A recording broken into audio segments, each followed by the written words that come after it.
না ধ্যান করতে বসেছি আমি, মন কি হচ্ছে যখন চোখ বন্ধ করলাম মন বিভিন্ন জায়গায় চলে যাচ্ছে, অর্থাৎ এক জায়গায় ঠিক থাকছে না।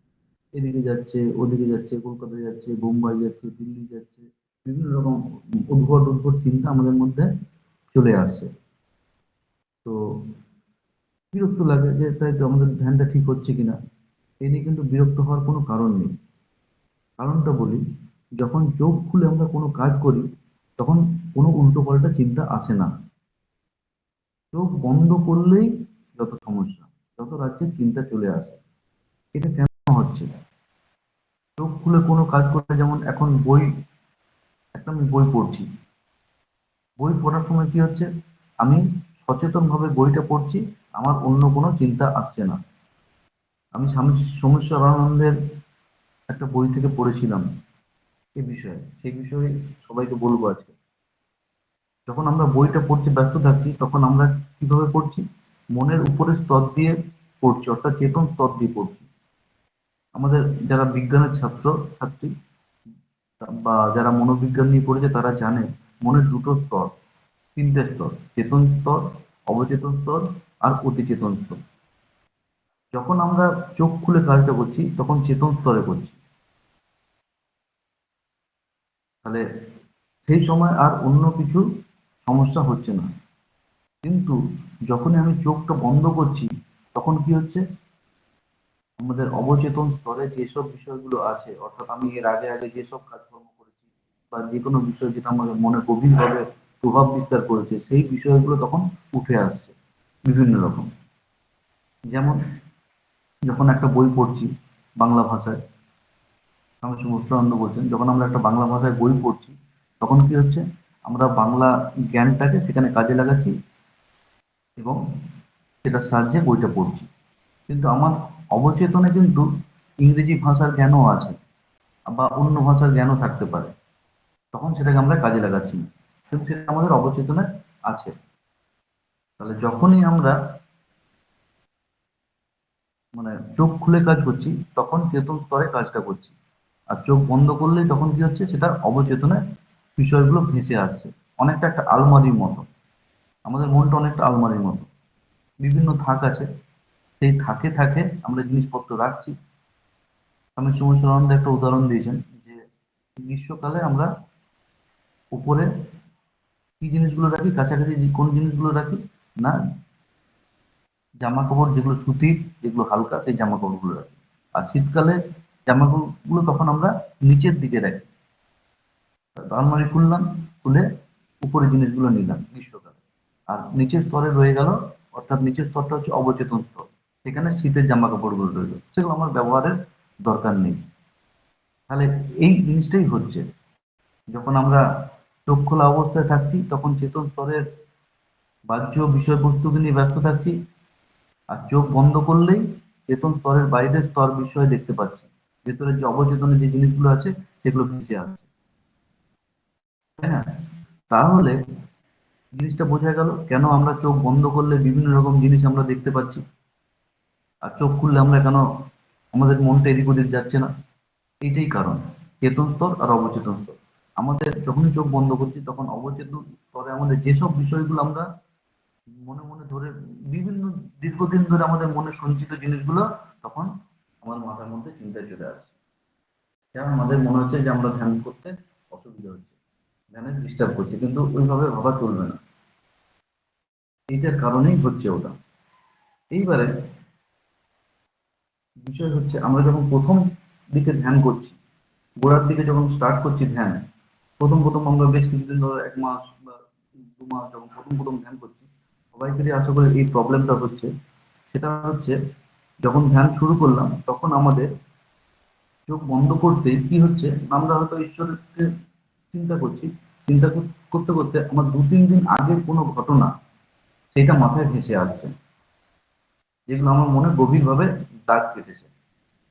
এটা হয় কারণ ওই বিষয়গুলো আমাদের বিশেষভাবে ছাপ ফেলেছিল মনে। যেমন বলি একটা উদাহরণ দিয়ে, ধরলাম আমি আজকে ধ্যান করতে বসছি, তার আগের দিন আমি একটা বিয়ে বাড়িতে গেছিলাম। তো বিয়ে বাড়িতে যাওয়ার সেখানে কি দেখলাম, না ধ্যান করতে করতে দেখছি যে ওর মনে পড়ে যাচ্ছে আর কি, আমি অত ঈশ্বরের কথা চিন্তা করছি, করতে করতে চোখ বন্ধ করা অবস্থায় আমার আগের দিনের একটা বিয়ে বাড়ির কথা মনে পড়ে গেল, যেটা আমি আগের দিন গিয়েছিলাম। কারণ ওটা আমার মনে গভীরভাবে প্রভাব ফেলেছে। সাধারণত দু একদিন আগের ঘটনাগুলোই প্রথম প্রথম আসবে মাথায়। তো বিয়ে বাড়ির প্রসঙ্গ চলে এলো, মানে বিয়ে বাড়িতে দেখলাম একটা বন্ধুর মুখ দেখলাম, বন্ধু বন্ধুর সাথে আমার দেখা হয়েছিল। এবার সঙ্গে সঙ্গে আমার মনে পড়ে গেল, মানে ওই চিন্তাটার সাথে সাথে মনে পড়লো যে আমি বন্ধুর বাড়িতে গিয়েছিলাম। অর্থাৎ বিয়ে বাড়ির থেকে বন্ধু এলো, বন্ধুর থেকে আবার বন্ধুর বাড়ি চলে এলো। বন্ধুর বাড়িতে গিয়ে মানে মনে পড়ছে যে সে তার বাবা মার ব্যবহার, তার ব্যবহার, সে কিভাবে আপ্যায়ন করেছিল আমাকে, এইসব বিষয়গুলো মাথার মধ্যে চলে এলো। অর্থাৎ আমি মূল বিষয় থেকে সরে গেলাম, অর্থাৎ আমি ঈশ্বর চিন্তা করছিলাম, ঈশ্বরের মুখ কল্পনা করছিলাম, করতে করতে সেখান থেকে বন্ধু, বিয়ে বাড়ি, বিয়ে বাড়ি থেকে বন্ধু, বন্ধু থেকে বন্ধুর বাড়ি, এরম করে একটা জায়গায় আমি অন্য জায়গায় চলে গেলাম। অর্থাৎ লক্ষ্য করো, প্রথম প্রথম যখন ধ্যান করছো তখন কি হচ্ছে না, সহযোগী চিন্তাগুলো মাথায় চলে আসছে, অর্থাৎ একটার সঙ্গে একটা রিলেটেড। এরপরে কিছুদিন প্র্যাকটিস করার পর দেখা যাবে, বেশ কিছুদিন এভাবে প্র্যাকটিস করে যাচ্ছি, বারবার ওরকম ভাবে ঈশ্বরের কথা চিন্তা করছি, এরকম বিভিন্ন রকম বিষয়বস্তু মাথায় আসছে। এরকম কিছুদিন করার পরে হয়তো বিভিন্ন জনের কাছে বিভিন্ন দিন হতে পারে, কারো কাছে 1 মাস, কারো কাছে 2 মাস, একটু ধ্যানটা যখন ভালো হবে, দ্বিতীয় অবস্থায় আমরা যখন পৌঁছাবো, তখন কি দেখবো, কি দেখবো, দেখবো যে উল্টো পাল্টা চিন্তা তখন আসছে ঠিকই, কিন্তু একটার সাথে একটা কোনো মিল নেই। অর্থাৎ এবার আমি যখন দেখবো ধ্যান করতে করতে বন্ধুকে দেখলাম, ঠিক আছে, কিন্তু বন্ধুকে দেখতে দেখতে এবার আর বন্ধুর বাড়ি দেখবো না, বা বন্ধুর বাড়ি যাব না, বন্ধুর দেখলাম, দেখতে দেখতে আমি আমার মনটা আমার চলে গেল কলকাতায়। অর্থাৎ কি দেখা যাবে না, একটার সঙ্গে একটা কোনো রিলেশন নেই, অর্থাৎ ভাবনাগুলোর মধ্যে পারস্পরিক যোগাযোগ নেই, এই চিন্তাগুলো সহযোগী চিন্তা নয়, এই জিনিসটা দেখা যাবে। অর্থাৎ তখন বুঝবো যে আমি ধ্যানের দ্বিতীয় স্তরে পৌঁছে গেছি, অর্থাৎ ধ্যানটা আগের থেকে একটু ভালো হচ্ছে। আমি ঈশ্বর চিন্তা করছি, ঈশ্বর চিন্তা করতে করতে বন্ধুর মুখ মনে এলো, আবার আমি বন্ধুর মুখ থেকে সরিয়ে নিয়ে ঈশ্বরের কথা চিন্তা করতে আরম্ভ করলাম, আবার খানিকক্ষণ পর কলকাতার কথা মনে পড়ে গেল। তাহলে বোঝা যাচ্ছে যে আগের বারে যেমন আমি দেখেছিলাম যে বন্ধুর কথা, বন্ধুর বাড়ি, বন্ধুর বাড়ির মানুষের ব্যবহার সেভাবে আর হলো না। এবার কিরকম হলো না, বন্ধুকে দেখলাম ঠিকই, কিন্তু তারপরে আবার ঈশ্বরের দিকে মনটা নিয়ে আসার পরে আবার দেখতে পেলাম আমি কলকাতায় ঘুরছি, অর্থাৎ কোন একদিন কলকাতায় ঘুরেছিলাম সেই স্মৃতি মনে পড়ে গেল। অর্থাৎ একটার সাথে একটা যোগাযোগ নেই। তখন বুঝবো যে আমার ধ্যানটা আরেকটু ভালো হচ্ছে, অর্থাৎ আমি দ্বিতীয় স্তরে পৌঁছে গেছি। তাহলে জিনিসটা বোঝা যাচ্ছে। এইভাবে প্র্যাকটিস করতে করতে বেশ কিছুদিন প্র্যাকটিস করার পর আমি যখন তৃতীয় স্তরে পৌঁছাবো, অর্থাৎ ধ্যানটা যখন আরো একটু গভীর হবে, তখন কি দেখা যাবে মনটা অনেকটা শান্ত হয়ে যাচ্ছে। অর্থাৎ আগে যেমন একটুতেই বিভিন্ন রকম চিন্তা চলে আসছিল মাথায়, এদিক ওদিক সেদিক, সেরকম চিন্তা আসবে না, মনটা স্থির হবে। ঈশ্বরের দিকে, মানে ঈশ্বরকে চিন্তা করছি, অনেকক্ষণ ধরে ঈশ্বরকে চিন্তা করতে পারছি, তখন বুঝবো আমি তৃতীয় স্তরে চলে এসেছি। এই তৃতীয় স্তরে দেখা যেতে পারে হঠাৎ করে ঈশ্বরের মুখ কল্পনা করতে করতে করতে হঠাৎ একটা জ্যোতি দেখতে পেয়ে গেলাম, অর্থাৎ গুরুর মাঝখানে বা ইয়েতে আমি একটা জ্যোতি দেখে ফেললাম, হঠাৎ আলো দেখে ফেললাম।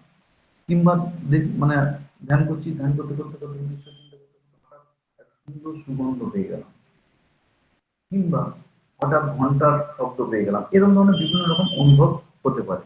তখন কি বুঝবো, তখন বুঝবো যে আমি আরেকটু উন্নত জায়গায় পৌঁছে গেছি, অর্থাৎ ধ্যানটা আমার আরো ভালো হচ্ছে, অর্থাৎ তৃতীয় স্তরে আমি চলে গেছি। এইগুলো কেন হচ্ছে না, তখন বুঝবো এগুলো মনের সূক্ষ্ম শক্তির প্রকাশ ঘটছে, বুঝবো যে আমি ধ্যানের গভীরে প্রবেশ করছি। এরপর হচ্ছে চতুর্থ স্তর, যখন আরো ধ্যান ভালো হবে, তখন কি দেখা যাবে, তখন দেখা যাবে যে আমার মন আরো শান্ত হয়ে গেছে। অনেকদিন ধরে আমি ঈশ্বরের মানে মুখটা আমি দেখছি, এবং মনটা আমার হচ্ছে না, অন্যদিকে মন চিন্তা ভাবনা যাচ্ছে না, এবং ঈশ্বরের মুখ দেখতে দেখতে হঠাৎ করে আমি দেখতে পেলাম কোন একটা লোকের মুখ, সুন্দর মুখ, বা ভয়ঙ্কর কোন একটা চেহারা, এরকম আসতে পারে, বিভিন্ন রকম মুখ আসতে পারে। সেগুলো আমার, তাদেরকে আমি কোনোদিন দেখিনি, এরকম ধরনের মুখ একটা ভেসে এলো আমার মুখে। যেমন আমার ঘটেছিল। আমার হয়েছিল, আমি দেখেছিলাম না, আমি একটা মিশনের সাধুকে দেখতে পেয়েছিলাম। অর্থাৎ তাকে আমি কোনোদিন দেখিনি, কিন্তু তার মুখটা আমার ভেসে উঠলো, তার কি বলে, তার দেহে যেগুলো পছন্দ করা আছে, তার মুখটা দেখেই আবার আমার দেখার পরে আমার মনটা আবার ভগবানের দিকে চলে গেল। হালকা করে হঠাৎ করে একটা স্মৃতি ভেসে আসলো। তো এটা স্বামী সমস্যানন্দ বলছেন যে এটা পূর্বজন্মের কোনো স্মৃতি হলেও হতে পারে। অর্থাৎ এগুলো আসছে পূর্বজন্মের স্মৃতি থেকে বা বিশ্ব মানুষ থেকে। এখান থেকে আমরা বিভিন্ন রকমের নির্দেশ পেতে পারি বা ভবিষ্যতের অভিজ্ঞতা বুঝতে পারি, মানে ভবিষ্যতে কি হবে সেটা বুঝে উঠতে পারি। আমি এই বিষয়ে একটা উদাহরণ দেবো। এই স্তরে আমি যখন গিয়েছিলাম, আমি একদিন একটা জায়গায় ধ্যান করছি, নদীর ধারে, মা কালীর মন্দিরের সামনে। ধ্যান করতে করতে আমি ভগবানের কাছে প্রার্থনা করছি, ভগবান আমাকে মানে কর্ম কমিয়ে দাও, কর্ম কমিয়ে যেন আমি যেন ধ্যান জপ এইসবের মধ্যে বেশিক্ষণ থাকতে পারি। এইভাবে আমি ভগবানের কাছে প্রার্থনা করে যাচ্ছি। হঠাৎ করে দেখলাম আমি একটা জায়গায় একটা বুড়িকে মানে তুলছি, নিয়ে যাচ্ছি, এরকম ধরনের একটা ছবি আমার মাথায় মানে ভেসে আসলো। তো যখনই এরকম ভেসে আসলো, তখন আমি মনে মনে ভাবলাম, ও ভগবান হয়তো আমাকে এখনো কর্ম করেই যেতে বলছে। অর্থাৎ আমাকে জব ধ্যানের উপর জোরটা দিতে বারণ করছে, অর্থাৎ নিষ্কাম নিঃস্বার্থ ভাবে কর্ম করে যেতে বলছে। এরকম ভাবে আমি মনে করলাম যে এরকম একটা নির্দেশ ভগবানের কাছ থেকে এসেছে। সেই দিন এই ঘটনাটা বলি। সেই দিন সকালে আমি এই ধ্যানটা করলাম, এটা দেখলাম। দেখার পরে স্কুল থেকে ফিরছি বিকেলে, ফেরার পথে হঠাৎ আমি আস্তে আস্তে দেখছি একটা রাস্তার ধারে বুড়ি পড়ে আছে। হ্যাঁ, আমি প্রথমে ভাবলাম সাধারণত মানুষ অনেকে মদ খায়, মদ খেয়ে পড়ে থাকে, সেরকম ধরনের ভাবছিলাম। তারপর মনে করলাম যে না, মেয়ে মানুষ তো এরকম, বুড়ি মানুষ তো মদ খাবে না, তাহলে কি হলো ব্যাপারটা দেখি। গিয়ে দেখলাম, দেখছি বুড়িটা পড়ে আছে, না মানে মাথায় হাঁটুতে চোট। হ্যাঁ, আমি সঙ্গে সঙ্গে মানে আমি তুলবো কি, আমি তো একা তুলতে পারবো না এরকম ভাবে। আমি আশেপাশে গ্রাম মানে একটু দূর গিয়ে গ্রামের মানুষগুলোকে ডাকলাম, রাস্তা ডেকে নিয়ে রাস্তা ধারে এলাম। সেখান থেকে পুলিশের সাহায্য নিলাম। পুলিশের সাহায্য নিয়ে ওনাকে হসপিটাল নিয়ে যাওয়ার ব্যবস্থা করছি। তখন ওনার ছেলে এলো, মানে পুলিশ গাড়ি আসার পরে হঠাৎ ওনার ছেলে এসে আমার মাকে দেখতে পেলো, তারপর পুলিশ গাড়ি নিয়ে গেল। আমি আমার কাজটা করলাম। তো এই যে মানে ভবিষ্যতের নির্দেশের কথা স্বামী সুমনানন্দ বলেছেন, মানে এটা কিন্তু প্র্যাকটিক্যাল, এটা আমার ক্ষেত্রে ঘটেছে। এরকম বিভিন্ন রকম ঘটনা আমার সঙ্গে ঘটেছে বলেই আমি তোমাদেরকে এই কথাগুলো বলতে পারছি। অর্থাৎ এই যে বইয়ে লেখা বা আমাদের ঋষিমুনিরা যেগুলো বলে গেছে, সেগুলো যে মানে প্র্যাকটিক্যাল আছে, এগুলো মিথ্যে নয়। তা আমি নিজে বারবার এই ধ্যান প্র্যাকটিস করতে করতে এগুলো অনুভব করছি। এবং ওনার কথা অনুযায়ী যে যে এগুলো বলেছেন সেগুলো আমার সঙ্গে ঘটছে। তখনই আমি বুঝতে পারছি যে না, এই ধ্যানটা সত্যি এবং সঠিক। এভাবে প্র্যাকটিস করলে হয়তো সঠিক জায়গায় আমরা সঠিক লক্ষ্যে একদিন না একদিন পৌঁছাতে পারলেও পারতে পারি ঈশ্বরের কাছে। অর্থাৎ ঈশ্বরকে অনুভব তো হচ্ছে, আরো দৃঢ় অনুভব হবে। তো এইভাবে চতুর্থ স্তরে আমরা পৌঁছাতে পারি। তাহলে এবার একটা জিনিস বোঝা যাচ্ছে যে আমরা যদি কিভাবে এগোচ্ছি, আমাদের এগোনোটা ঠিক হচ্ছে কিনা, এই যে স্তরগুলোর থেকে আমরা অনুভব করে নেব। তোমরাও প্র্যাকটিস করছো, করতে করতে বুঝে নেবে যে প্রথম স্তরে আছো না, দ্বিতীয় স্তরে আছো না, তৃতীয় স্তরে আছো না, চতুর্থ স্তরে আছো। এক একটা স্তর নিজেই বুঝতে পারবে তুমি কোন স্তরে আছো। তো এই ধরনের আরেকটা কথা বলে রাখি, ধ্যানে বিভিন্ন রকম অনুভব ঘটবে। ভবিষ্যতের ঘটনা তোমরা জানতে পেরে যেতেও পারো, বা কোন নির্দেশ আসতে পারে। তো এগুলো নিয়ে বেশি মাথা ঘামিও না, প্র্যাকটিসটা করে যাবে। যে আমার মধ্যে শক্তি আসছে এই নিয়ে চিন্তা না করাই ভালো, নিয়মিত প্র্যাকটিস করে যাও, সেটাই দরকার, নাহলে কিন্তু আটকে যাবে। তাহলে এইভাবে চতুর্থ স্তর আমরা বুঝতে পারলাম। এইবারে বলছি, এই চারটে স্তর হচ্ছে কিন্তু অবচেতন মনের স্তর। ঠিক আছে? এই অবচেতন মনটা চেতন মনের থেকে 10 গুণ বড়। তো এই যে অবচেতন মনের নিয়ে আমরা আলোচনা করলাম, এই চেতন মনকে আমরা কি করতে পারি, কন্ট্রোল করতে পারি। তেমনি আমরা অবচেতন মনকেও কিন্তু কন্ট্রোল করতে পারি। আমরা চেতন মনে যেভাবে প্র্যাকটিস করব, অবচেতন মন সেভাবে প্র্যাকটিস ওই স্তরে স্টোর হবে। অর্থাৎ আমরা যদি একটা ছোট্ট উদাহরণ দিই, আমাকে কাল সকালে ভোরে উঠতে হবে, অর্থাৎ কালকে পরীক্ষা আছে, একটু পড়ে নিতে হবে। আমি ভোর 4টে অ্যালার্ম দিলাম, কিন্তু দেখা যাবে অনেকের ক্ষেত্রে ঘটনা ঘটেছে, আমার ক্ষেত্রেও ঘটেছে, আমাদের অনেকের কাছে এই ধরনের ঘটনা। 4টের আগে বেল বাজার আগেই অটোমেটিক ঘুম ভেঙে যাবে। তাহলে এটা কেন হলো? কারণ এই যে কন্ট্রোল করার ক্ষমতাটা, অবচেতন মন কোথায় কন্ট্রোল করা যায়। তো চেতন মনকে যত নিয়ন্ত্রণ করবে, অবচেতন মন তত নিয়ন্ত্রিত থাকবে। আমি যদি একটা জিনিস করি, প্র্যাকটিস করি, যে আমি যদি কোনো মেয়েকে মা বা মেয়ে বা বোন ভাবে ভাবি, এইভাবে চেতন মনে যদি মানে প্র্যাকটিস করি বারবার বারবার বারবার, আমার অবচেতন মনেও কখনো খারাপ চিন্তা আসবে না। তাই এটা খুব ইম্পর্টেন্ট যে আমি চেতন মনে যা যা প্র্যাকটিস করব, বাহ্যিকভাবে যা যা প্র্যাকটিস করব, সেগুলোই অবচেতন মনে সঞ্চিত হবে। অর্থাৎ আমার যদি খারাপ প্রবণতা তৈরি হয়, তাহলে কিন্তু অবচেতনও আমার খারাপ একটা বিষয় সঞ্চিত হবে, এবং তার ফলস্বরূপ আমি নানা রকম স্বপ্নের মধ্যেও নানা রকম খারাপ খারাপ স্বপ্ন, ভাবনা, চিন্তা আসবে। কিন্তু আমি যদি চেতন স্তরটাকে কন্ট্রোল করে নিই, তাহলে কিন্তু অবচেতন অর্থাৎ স্বপ্নতেও আমি নিয়ন্ত্রিত থাকবো। এটা খুবই গুরুত্বপূর্ণ। তাহলে মনের মধ্যে আরেকটি স্তর আছে যেখান থেকে চেতন অবচেতনকে নির্দেশ দেওয়া যেতে পারে, সেটা হচ্ছে অতি চেতন। এই অর্জিত মানে চেতন মন অবচেতন মন সম্পর্কে জানলাম, আরেকটা স্তর হচ্ছে অতি চেতন স্তর। এই অতি চেতন অবচেতন, চেতন অবচেতন চিন্তার ঢেউ যে আসছে এবং পরিবর্তন আছে, সেটা অতি চেতনে এসব নেই। চেতন অবচেতনকে জাগ্রত অবস্থায় অনুভব করা যায়, কিন্তু অতি চেতনকে বোঝা যায় ধ্যানের মাধ্যমে। স্বামী সমস্বরানন্দ বলছেন। অর্থাৎ এই অতি চেতনকে জানতে গেলে একমাত্র ধ্যানের মাধ্যমেই আমাদেরকে জানতে হবে। এইবারে বলি, এইভাবে প্র্যাকটিস করতে করতে, ধ্যান প্র্যাকটিস করতে করতে দেখা যাবে এই স্তরগুলো পেরিয়ে গেলে একটা সময় এমন আসবে যে সময়টাকে সমাধি বলে। অর্থাৎ কি হবে না, তুমি ধ্যান করতে করতে তোমার অস্তিত্বই হারিয়ে ফেলবে। অর্থাৎ তুমি ভুলেই যাও তুমি কে, তুমি কোথায় বসে আছো, তুমি কি করছো, তুমি যে আগে যে ঈশ্বরকে চিন্তা করছিলে, ঈশ্বরের মুখটা সব মাথা থেকে বেরিয়ে যাবে, একদম জিরো হয়ে যাবে, কোনো চিন্তাই মাথায় থাকবে না। অর্থাৎ তুমি এই জগতে আছো, কিন্তু তোমার খেয়ালই থাকবে না তুমি এই জগতে আছো। এটাকে বলো সমাধি।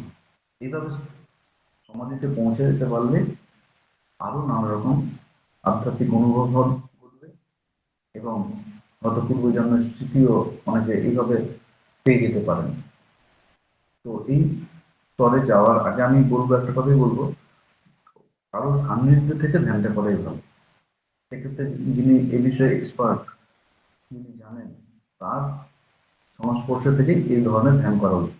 নাহলে অনেক সময় কি হয়, ভয় পেয়ে যেতে পারে কেউ, কিংবা এরকম ঘটনা ঘটেছে অতি চেতন স্তরে গিয়ে অনেক মানে সমাধি পুরোপুরি সমাধি হয়ে গেছে, অর্থাৎ উনি আছে এই দেহে ফিরে আসতে পারেননি। তাই ধ্যান করার সময় এই বিষয়গুলো মাথায় রাখা দরকার, এবং কারো সান্নিধ্য থেকে ধ্যান করা